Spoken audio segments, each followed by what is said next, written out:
चाहे कितना ही अभागा मनुष्य हो, सुबह 3 बजे से 6 बजे उठकर ब्रह्म मुहूर्त में यह काम करो, जो चाहोगे वह मिलेगा। एक समय की बात है, माता पार्वती ने भगवान शिव से पूछा, स्वामी, मैंने देखा है कि चाहे कितना ही अभागा मनुष्य हो, अगर वह सुबह के समय ब्रह्म मुहूर्त में उठता है तो वह बहुत सुखी रहता है। ऐसा क्यों है? मुझे ब्रह्म मुहूर्त का रहस्य बताइए। तब भगवान शिव ने कहा, हे देवी, मैं आपको इस प्रश्न का उत्तर एक कथा के माध्यम से बताऊंगा। कृपया आप इस कथा को ध्यानपूर्वक सुनना, और जो भी मनुष्य इस कथा को पूरा सुनेगा वह कभी भी इस अवसर को अपने हाथ से जाने नहीं देगा। ब्रह्म मुहूर्त का रहस्य जानकर पूरा जीवन बदल जाएगा। भगवान शिव कथा को सुनाना शुरू करते हैं और माता पार्वती से कहते हैं, बहुत समय पहले की बात है, काशी में दीनू नाम का एक लड़का रहता था। वह लड़का बहुत ही अच्छा था, लेकिन एक गलत आदत थी, वह देर तक सोता रहता था। सुबह उसे जागने के लिए घर वाले कई प्रयास करते थे, परंतु वह रोजाना सुबह देर तक उठता था। वह लड़का कभी भी 10 बजे से पहले नहीं उठता था। जब वह बालक था तब परिवार वालों ने सोचा कि जब यह बड़ा हो जाएगा तो इसकी आदत में सुधार हो जाएगी, परंतु वह लड़का जैसे जैसे बड़ा होता गया उसकी यह आदत और भी ज़्यादा गहरी होती चली गई। दुनिया इधर से उधर हो सकती थी, लेकिन वह लड़का कभी भी जल्दी नहीं उठ पाता था। उसके पिता उसकी इस आदत से बहुत ज़्यादा परेशान रहने लगा था। उस लड़के को ढेरों नकारात्मक शक्तियों ने घेर लिया था। वह सभी को पलट कर जवाब देता था और दिन भर उदास रहता था। इसका असर उसके स्वास्थ्य पर भी पड़ रहा था। जब उस लड़के को यह पता लगा कि उसके सारे मित्र सफलता को प्राप्त कर चुके हैं, तब वह और भी ज़्यादा चिंतित हो गया और ईश्वर को कोसने लगा। वह बार बार यही कहता था कि मेरी किस्मत ही खराब है। परंतु उसके पिता जानते थे कि उस लड़के के असफल होने के पीछे क्या कारण है। भगवान शिव ने कहा, हे देवी, फिर एक दिन की बात है, उसके पिता को किसी सन्यासी के बारे में पता चला।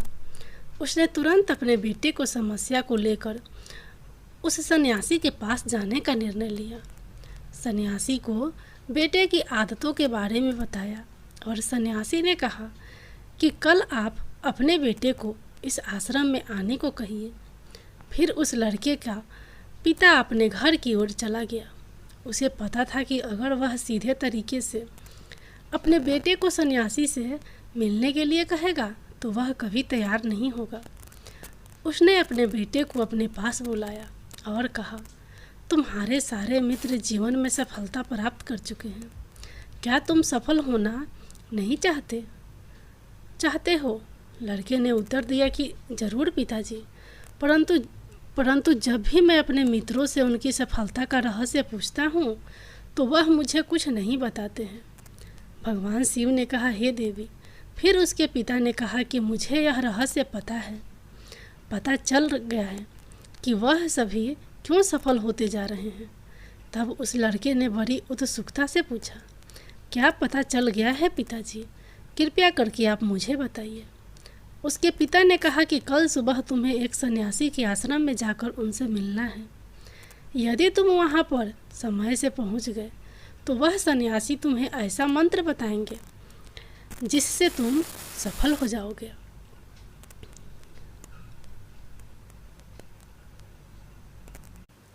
परंतु एक समस्या है।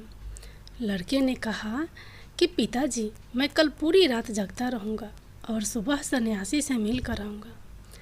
उसके पिता ने कहा कि ठीक है, तुम वहाँ जाकर उस सन्यासी की आज्ञा को मानना। पिता की बात सुनकर वह लड़का बहुत अधिक खुश हुआ।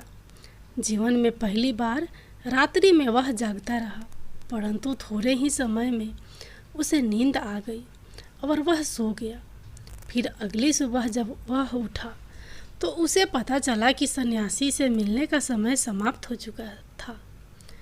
उसके पिता ने लड़के की तरफ देखा और कहा कि तुम जीवन में कभी सफल नहीं हो पाओगे, जाओ और जाकर सो जाओ। पिता की यह बात सुनकर उस लड़के को बहुत दुख हुआ।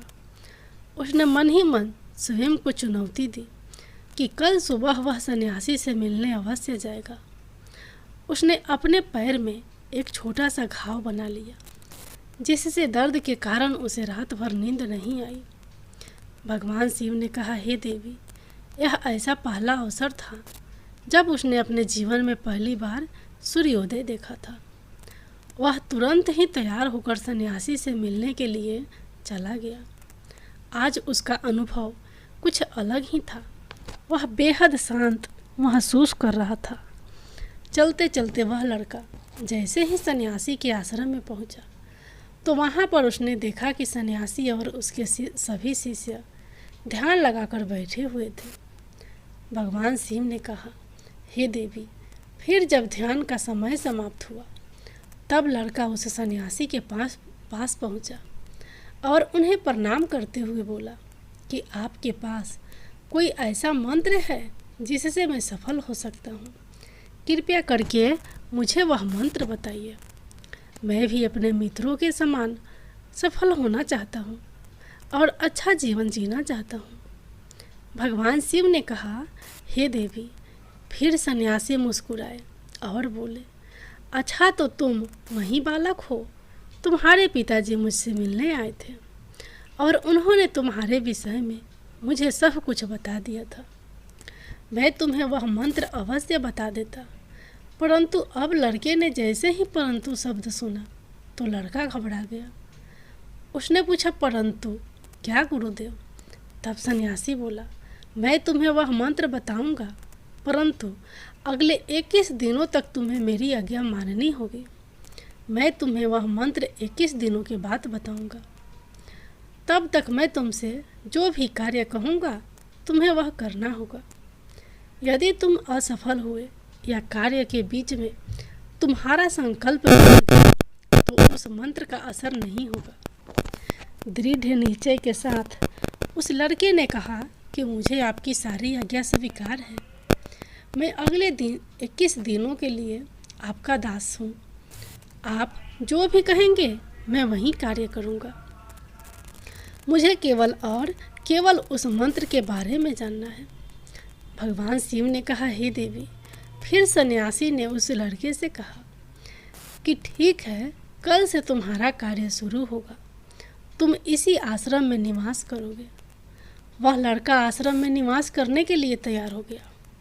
सन्यासी ने कहा कि यहाँ रहते हुए तुम्हें ब्रह्म मुहूर्त में उठना होगा और दूसरे शिष्यों की तरह ध्यान और तप करना होगा।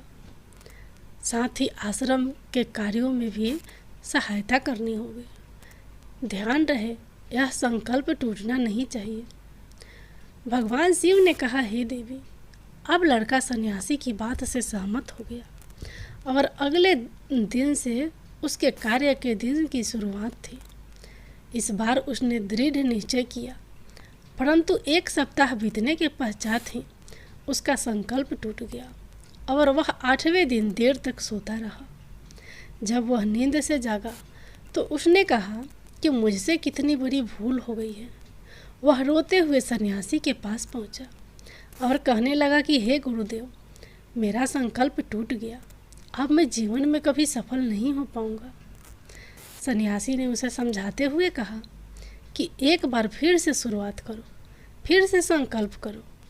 फिर लड़के ने सन्यासी से पूछा कि सुबह उठना इतना आवश्यक क्यों होता है और यहाँ पर सभी लोग इतनी जल्दी क्यों उठ जाते हैं?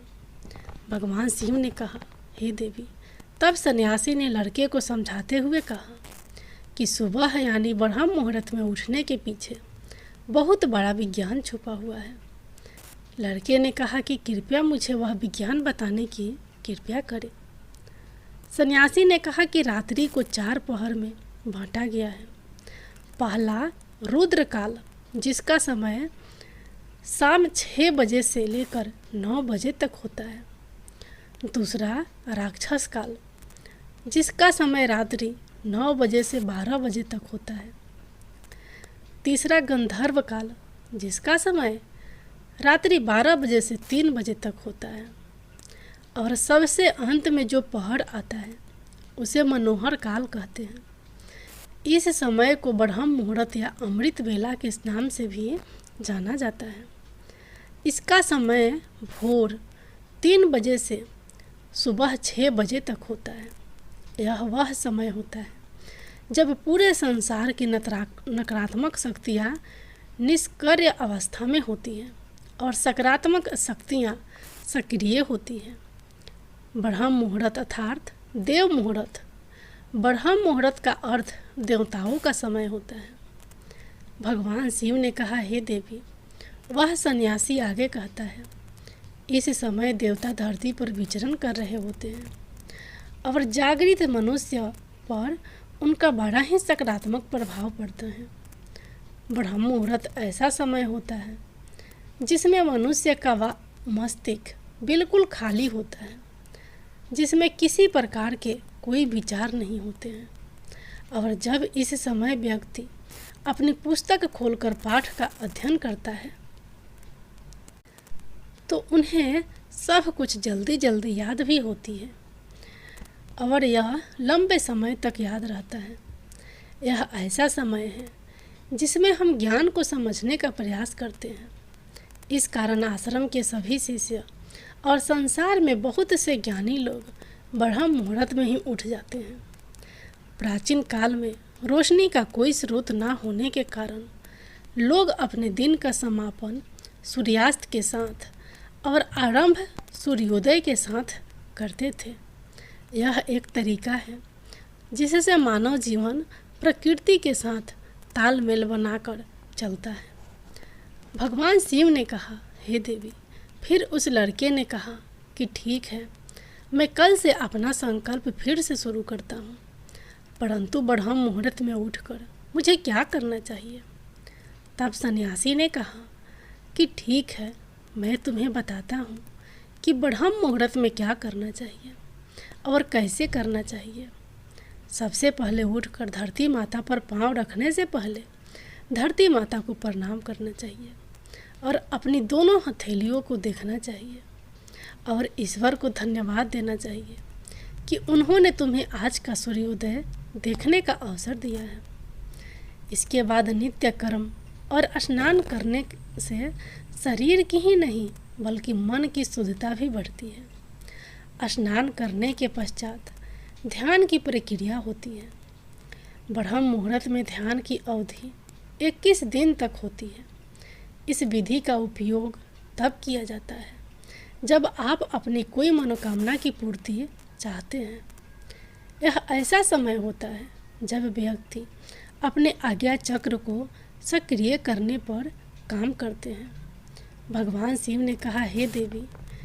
आगे वह सन्यासी कहता है, आज्ञा चक्र दोनों भावों के बीच होता है। यह संकल्प का स्थान भी कहा जाता है। अगर इस चक्र पर ध्यान केंद्रित किया जाए और अपनी मनोकामना को बार बार दोहराया जाए तो मात्र 21 दिनों के भीतर वह मनोकामना पूरी हो जाती है। अगर आपके मन में कोई अधूरी मनोकामना है और आप उसे पूरी करना चाहते हैं तब उसे सबसे पहले उस मनोकामना का स्पष्टीकरण कर ले। आपको क्या चाहिए यह निर्णय अवश्य कर ले। इसके बाद ध्यान की विधि को शुरू करें। ब्रह्म मुहूर्त में स्नान के बाद एक ऐसा स्थान चुनें जहाँ पर वायु का प्रवेश हो। ध्यान में शुद्ध प्राण वायु का होना आवश्यक होता है। ध्यान की मुद्रा में रीढ़ की हड्डी सीधी होनी चाहिए, साथ ही गर्दन भी सीधी होनी चाहिए। सुखासन की अवस्था में दोनों हाथों को घुटनों पर रखकर आंखें बंद करके बैठ जाए। हाथों की मुट्ठी को बंद कर ले और 2-3 मिनट तक बिल्कुल शांत हो जाए। जब आपका शरीर स्थिर हो जाए और श्वास भी शांत हो जाए तब उसके बाद अपना सारा ध्यान आज्ञा चक्र पर लगाएं। इस दौरान लंबी गहरी सांस लें और सांस को रोक कर रखें। इस समय आप अपनी इच्छा को मन ही मन दोहराइए और अपने मन से इष्ट देव और देवी देवताओं और गुरुजनों का चिंतन करें। भगवान शिव ने कहा, हे देवी, उस सन्यासी ने कहा, जब सांस को रोकना कठिन हो जाए तब धीरे धीरे सांस को बाहर की ओर छोड़ो। सांस को नाक से भरें और मुख से बाहर छोड़ें। इस प्रक्रिया को 3 से 4 बार प्रतिदिन दोहराएं। ऐसा प्रतिदिन करने से आपकी जो मनोकामना है वह अवचेतन मन तक अवश्य पहुंच जाएगी और इच्छा पूर्ति जल्दी होगी। आज्ञा चक्र सक्रिय होता है और हमारी आज्ञा को पूरा करता है। सांस को रोक कर रखने के दौरान शरीर में आपातकाल की स्थिति हो जाती है, जिससे कि आप बेकार की बातें सोचने और विचार करने से बचते हैं। ब्रह्म मुहूर्त के समय ईश्वर की विशेष कृपा होती है और कोई भी व्यक्ति अपनी मनोकामना को इस समय दोहराता है तो उसकी इच्छा जल्द से जल्द पूरी होती है। भगवान शिव ने कहा, हे देवी, इस प्रकार सन्यासी ने उस लड़के को ब्रह्म मुहूर्त का महत्व बताया। अगले 21 दिनों तक उस लड़के ने बड़े ही मन के साथ इस प्रक्रिया को अपनाया। अब वह बहुत ही ज़्यादा अनुशासित और शांत स्वभाव का बन चुका था। उस लड़के ने जैसे ही अपना संकल्प पूरा कर लिया, उसके बाद वह लड़का बड़े ही प्रसन्न भाव से सन्यासी के पास पहुंचा और कहने लगा, हे गुरुदेव, मैंने 21 दिनों का संकल्प पूरा कर लिया है। अब कृपया मुझे संकल्प होने का मंत्र बताइए, मुझे सफल होने का मंत्र बताइए। तब उस सन्यासी ने मुस्कुराते हुए कहा कि पिछले 21 दिनों से जो अभ्यास तुम करते हुए आ रहे हो वही तुम्हारी सफलता का मंत्र है। जो व्यक्ति ब्रह्म मुहूर्त में उठकर ध्यान प्रक्रिया को सही से करते हैं वह जीवन में कभी असफल नहीं हो सकते। तुम्हें ब्रह्म मुहूर्त का रहस्य पता चल चुका है। अब तुम इसे जीवन पर्यंत करो, तुम्हें जीवन के लक्ष्य और सफलता दोनों प्राप्त होंगे। उस लड़के ने सन्यासी को धन्यवाद दिया और ब्रह्म मुहूर्त के नियमों का पालन जीवन प्रयत्न तक करने का वादा भी किया। भगवान शिव ने कहा, हे देवी, अब तो आपको पता चल गया होगा कि ब्रह्म मुहूर्त क्या होता है। तब माता पार्वती ने कहा, हे स्वामी, अब मुझे ब्रह्म मुहूर्त का संपूर्ण ज्ञान हो गया है। इतना कहकर माता पार्वती ने भगवान शिव को प्रणाम किया। जय भोलेनाथ, जय माता पार्वती।